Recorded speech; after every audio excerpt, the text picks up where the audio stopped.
Hello everyone, welcome back to another episode of Personal Finance for Us, where we talk about financial issues that affect Black and Brown communities. Today's video is going to be on a very commonly asked question. I've saved my first $1,000. How do I invest it?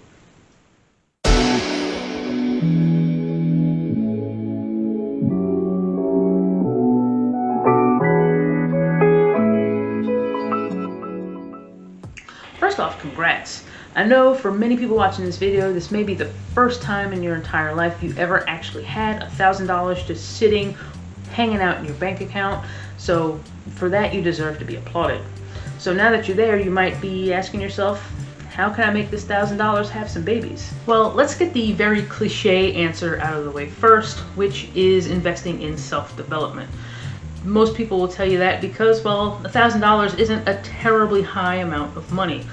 Further, the more skills you have, the more money you can potentially make. So one of the best places, especially if you're young and just really starting down your career path, is going to be to invest that money in books, seminars, education, some sort of professional or skill development. Self-investment is a bit underappreciated in kind of more mainstream conversation, probably because it just doesn't sound all that sexy to talk about. But if you know deep down inside that you lack some skills, then be honest with yourself and put that $1,000 towards that. The people who are often the best in their fields or who are specialists often make the most money. This is true in my arena of healthcare when we look at physician salaries, for example. Urologists, neurologists, and orthopedic surgeons often make the most money in the healthcare industry. Many of these physicians will make at least $350,000, if not $450,000 a year.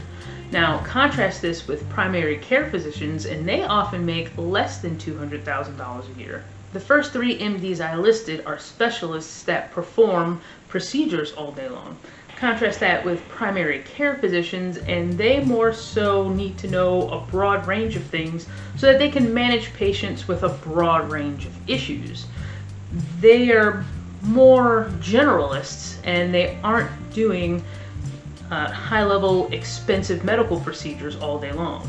This in turn affects their pay. So yeah, the higher your specialization, in many cases, the higher your income.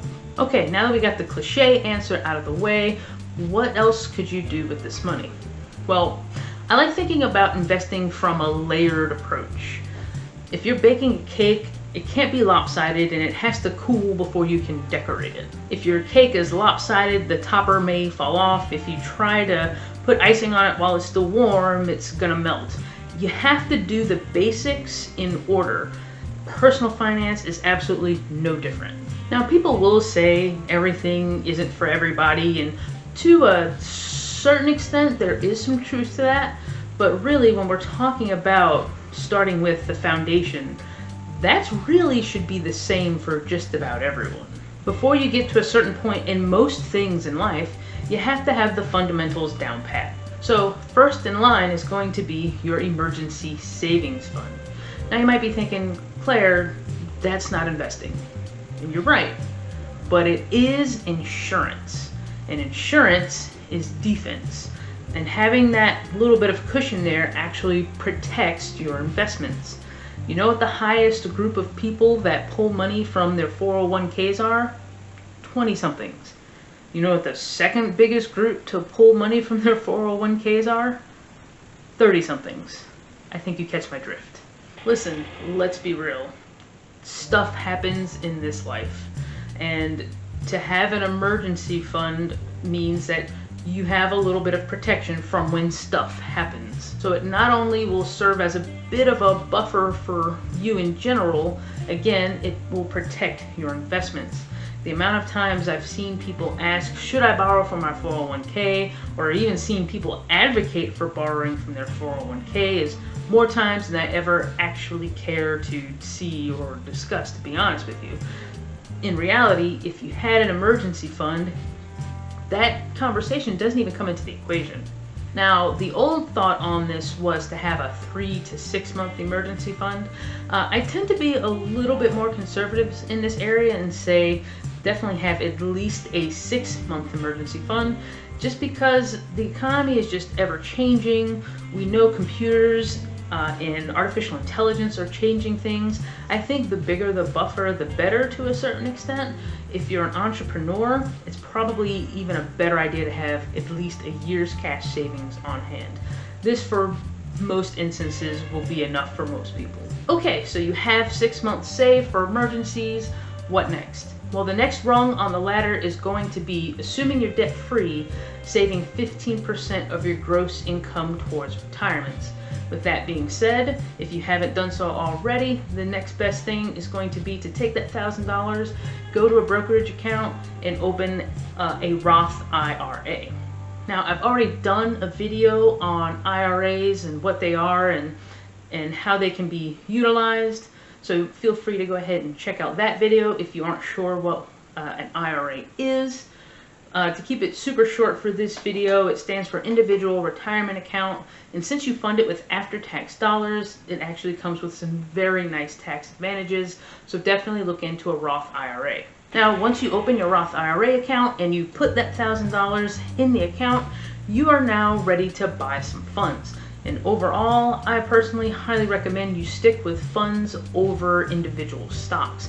Individual stocks are just so incredibly volatile, and we don't like to see a ton of volatility when we're talking about our retirement money. We want stable, predictable growth, as predictable as we can be anyway. And just investing in a fund allows you to just track a fund rather than trying to track 50 or 60 individual companies to try to diversify yourself. The funds do it for you. As far as the type of funds you're invested in, it's really completely up to you.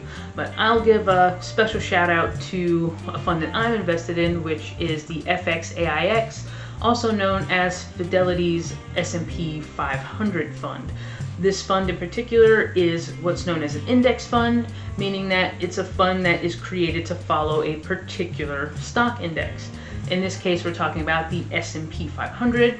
For those of you who don't know, the S&P 500 is comprised of the biggest 500 companies in America. So as far as funds go, it's gonna be pretty safe, because for that particular fund to get rocked, that means the entire US economy has been rocked. Okay, so those were the wisest things for you to do with your very first $1,000. To recap, it's going to be, if you know you have room for professional development, put some money there. Make sure you're fully funded with at least a 6-month emergency fund.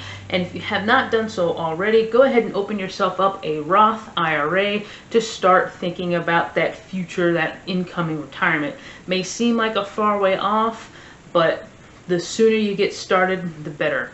Once you establish this financial foundation, life will definitely start to get much, much easier. Things will start to compound, and you'll start to actually develop a little bit more freedom in what you want to do with your life. This has been Personal Finance for Us. We'll catch you guys in the next video. Peace.